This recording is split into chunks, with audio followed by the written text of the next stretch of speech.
আপনারা অনেকদিন ধরেই আমরা আন্দোলন করছি, সুষম বন্টনের কথা বলছি, সম্পদের বৈষম্যহীন সমাজ ব্যবস্থার কথা বলছি, দারিদ্র্য বিমোচনের কথা বলছি।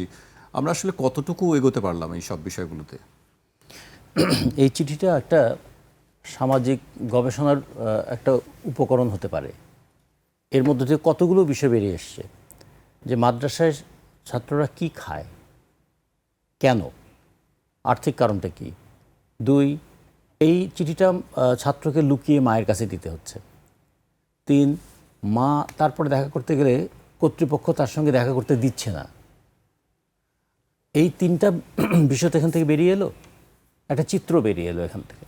আর একটা জিনিস বেরিয়ে এলো যেটা আমরা প্রতিদিন দেখছি এবং এটা আমাদের পারসেপশন, যে মাদ্রাসাগুলোতে ছাত্রদের উপর নির্যাতন হয়।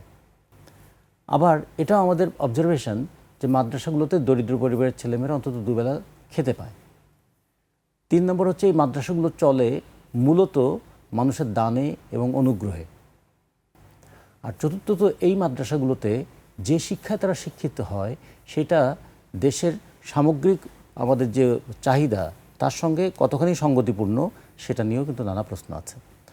এখন একটা হিসাব আমি দেখছিলাম যে আসলে বাংলাদেশের মাদ্রাসার সংখ্যা কত, কেউ কিন্তু বলতে পারছে না। ব্যান বেজের যদি তথ্য দেখি তাহলে একরকম দেখি, শিক্ষক বাতায়ন সেখান থেকে দেখি আর একরকম। সব মিলিয়ে আমরা যদি দেখি যে বলছে কওমি মাদ্রাসার সংখ্যা 19,000-এর একটু বেশি, দাখিল মাদ্রাসার সংখ্যা 6,000 6,500-এর মতো, তারপরে ইবতেদায়ী মাদ্রাসা 1,500-এর উপরে, আর ফাজিল মাদ্রাসা হচ্ছে 1,084 এই বললেন। বলে দেখা যাচ্ছে, কিন্তু পরেই আবার আর একটা রিপোর্টে বলছে যে কিন্তু তাদের ধারণা সংখ্যাটা 54,000-এর মতো হবে। 5+ স্টার রেটিং প্রাপ্ত দেশের সর্বোচ্চ বিদ্যুৎ সাশ্রয়ী ওয়ালটন এসি স্মার্ট কমফোর্ট এখন নেক্সট লেভেলে। আচ্ছা, 54,000 হলে ছাত্র পরিমাণ কত হবে? বলা হচ্ছে যে ছাত্র পরিমাণ প্রায় 90 লক্ষের মতো। আবার কেউ কেউ বলছেন এটা 40 লক্ষ, কেউ বলছেন 60 লক্ষ। তারপর দেখুন, একটা প্রতিষ্ঠান চলছে বাংলাদেশে, তার ছাত্রের সংখ্যা কত? 40 লক্ষ, 60 লক্ষ না 90 লক্ষ, এটা ডিসাইড করা যাচ্ছে না। আর প্রতিষ্ঠানের সংখ্যা কত এটাও বলা যাচ্ছে না। কারণ শুধু যাত্রাবাড়ি এই এলাকাতে যদি দেখেন, এখানে 8 কিলোমিটার মতো 67টা এরকম মাদ্রাসা আছে। এর আগে একবার একটা হয়েছিল যে যেখানে যার ইচ্ছা হয়, কেউ ধর্মীয় কারণে প্রতিষ্ঠান করছেন, কেউ তার পিতামাতার পরলৌকিক শান্তির জন্য করছেন, আবার কেউ কেউ দেখবেন নিজে হয়তো প্রচুর ব্যবসা বাণিজ্য করেন, অনেক টাকার মালিক, এলাকায় তিনি করেন একটা এতিমখানা এবং একটা মাদ্রাসা। তো এগুলোর কারণে হয়েছে কি, এগুলো কোনো ইয়ের মধ্যে পড়ে না, সিস্টেমের মধ্যে পড়ে না। এখান থেকে একটা জিনিস বেরিয়ে আসে, শিক্ষার ক্ষেত্রে একটা সীমাহীন উদাসীনতা আছে, শিক্ষার ক্ষেত্রে ভীষণ নৈরাজ্য আছে, এবং শিক্ষার কারিকুলাম তৈরি করার ক্ষেত্রে আমাদের দেশটা একটা বিভাজিত হয়ে আছে নানা সাংস্কৃতিক বলয়ে, এবং সব কিছুর মূল কারণ হয়ে যাচ্ছে শেষ পর্যন্ত আর্থিক। আপনারা খেয়াল করে দেখবেন মাদ্রাসার মধ্যে কিছু কিছু মাদ্রাসা আছে, এখন সেগুলো নাম হচ্ছে ক্যাডেট মাদ্রাসা। তার মানে ক্যাডেট কলেজের মতন করেই মাদ্রাসা পরিচালনা করবেন। এবং কিছু কিছু মাদ্রাসা আমাদের এই আশেপাশে আছে, সেখানে যদি তারা রাত্রে না থাকে তাহলে 1,500 টাকা কমপক্ষে দিতে হয়, আর যদি রাত্রে থাকে তাহলে 2,500 টাকা দিতে হয়। মানে একদম একদম খুবই মাঝারি মানের। আর ভালো মানের যদি মাদ্রাসা হয় সেখানে কিন্তু 6,000 7,000 8,000 টাকা খরচ করেও মাদ্রাসায় পড়ছে। ফলে মাদ্রাসা বললে একটা সময় আমরা মনে করতাম শুধুমাত্র যে দীন ও দরিদ্র মানুষদের সন্তানদের আর কোনো যাওয়ার জায়গা নেই, সেটা তা নয়। আর একটা বড় বিষয় হয়েছে এখানে, দেখবেন আমাদের সমাজে একটা যে ঘটনাটা সমাজে আছে কিন্তু সেটাকে স্বীকার করা হয় না, যেটা হলো যে সিঙ্গেল মাদার, মা 2 সন্তান নিয়ে সে তার তালাকপ্রাপ্ত, এই 2 বাচ্চা নিয়ে মা টিকে আছেন। এই মাদেরকে সমাজে তো গুরুত্ব দেওয়া হয় না, নানা ধরনের বঞ্চনা এবং গঞ্জনের মধ্যে পড়তে হয়। সবচেয়ে বেশি অসহায় অবস্থায় পড়তে হয় তারা বাচ্চাদেরকে নিয়ে। কোথায় দেবেন এই বাচ্চাদেরকে? কোথায় রেখে মা কাজে যাবেন? আপনি যদি শিল্পাঞ্চলগুলোতে যান, যে মারা এরকম সিঙ্গেল মাদার, সে তার চিন্তা করে তার বাচ্চাটাকে কোথায় রেখে সে কাজে যাবে। তার বয়স, যে বাচ্চার বয়স যদি 7 বছর হয়, 8 বছর হয়, 9 বছর হয়, কোথায় রেখে যাবে? আর যদি কন্যা শিশু হয় তাহলে তো আরও একটা ভয়ানক বোঝা মাথার উপর চেপে বসে। তখন তারা অনেকেই খুঁজতে থাকেন এই সমস্ত প্রাইভেট মাদ্রাসার দিকে। এই প্রাইভেট মাদ্রাসাগুলোর আয়ের একটা উৎস যেমন দান ধ্যান, আর একটা উৎস ছিল চামড়া বিক্রির টাকা। সেগুলো তো মানে অনিয়মিত, এবং সেখানে নির্যাতনটা নিয়মিত। মানে বলাই হয় যে মা বাবাও মনে করেন দিয়েছি, হুজুররা যেভাবে পারুক তাকে অন্তত রাখুক, মারুক, পিটুক, অন্তত রাখছে তো, থাকছে তো সে।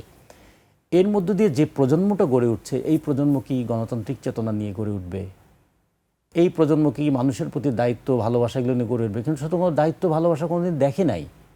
সে তো অত্যাচার দেখেছে, সে তো বেদ দেখেছে, সে তো ভয় পেয়েছে, সে তো খাওয়ার ভয় পেয়েছে। এই কাজ করলে কিন্তু তোমাকে দাওয়াতে নিয়ে যাব না, এই কাজ করলে কিন্তু তোমাকে খেতে দেবো না, এইটা বলতে পারবা না। একটা কিভাবে একটা দারিদ্র্যের নিষ্পেষণের মধ্যে একটা প্রজন্ম, সেটা যদি আমাদের সবচেয়ে কম 40 লক্ষ হয় আর সবচেয়ে বেশি যদি 90 লক্ষ হয়, এর একটা বিরাট অংশ কিন্তু এইভাবে বেড়ে উঠছে।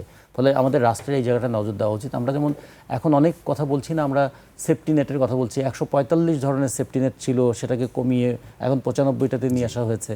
এখন আমরা কৃষক কার্ড, ফ্যামিলি কার্ডের কথা যখন বলছি, সাথে সাথে আমাদের ভবিষ্যৎ প্রজন্মের জন্য কি করতে পারি, এটা এই চিঠিটা একটা জন্য দলিল হয়ে থাকে। এই চিঠিটা একটা শিশুর লেখা, কিন্তু শিশুদের জন্য লেখা। এইভাবে আমরা যদি দেখি, আমাদের শিক্ষা বাজেট, কেন শিক্ষা বাজেট ক্রমাগত কমছে? টাকার অঙ্কে বাড়ছে কিন্তু অনুপাতের অঙ্কে কমছে কেন? আবার উল্টো দিক থেকে দেখুন, আজকে বাংলাদেশের যদি ধরুন, বাংলাদেশের 99% মানুষই বলা যাবে তারা এই যুদ্ধে ইরানের সমর্থক। ইরান যুদ্ধ করছে কি দিয়ে? অত্যাধুনিক ড্রোন দিয়ে। সেটা করেছে তারা কেমন করে? বৈজ্ঞানিক গবেষণা থেকে। ইরানের উপর কেন নজর? ইরান পারমাণবিক বোমা তৈরির ধারপ্রান্তে গিয়েছে কি? ইরানের উপর কেন এত আক্রোশ? সে তার কৃষি এবং শিল্প দুটোর সমন্বয় করে দেশটা টিকে থাকার মতো অবস্থা আছে। তো সবগুলো কিসের কারণে হয়েছে? আমাদের মুখের বলছি আমরা, কিংবা আমাদের বলানো হচ্ছে ধর্ম, কিন্তু বাস্তবে এটা হচ্ছে বিজ্ঞান। বিজ্ঞানেরই চর্চার কারণে। শুধু ধর্মই যদি হতো, তাহলে আরব আমিরাত, সৌদি আরব, কুয়েত, কাতার, তারাও তো এই একই ধর্মের লোক, এবং তারা আবার আমেরিকাকে অনুরোধ করছে ইরানকে দমন করার জন্য। ফলে এখানে ধর্মের কোনো বন্ধন নাই। এখানে বিষয়টা হচ্ছে রাজনৈতিক, বিষয়টা হচ্ছে অর্থনৈতিক, বিষয়টা হচ্ছে সামরিক, এবং তার পিছনে আছে বৈজ্ঞানিক আবিষ্কার। এবং সেক্ষেত্রে শিক্ষার একটা বড় গুরুত্ব আছে।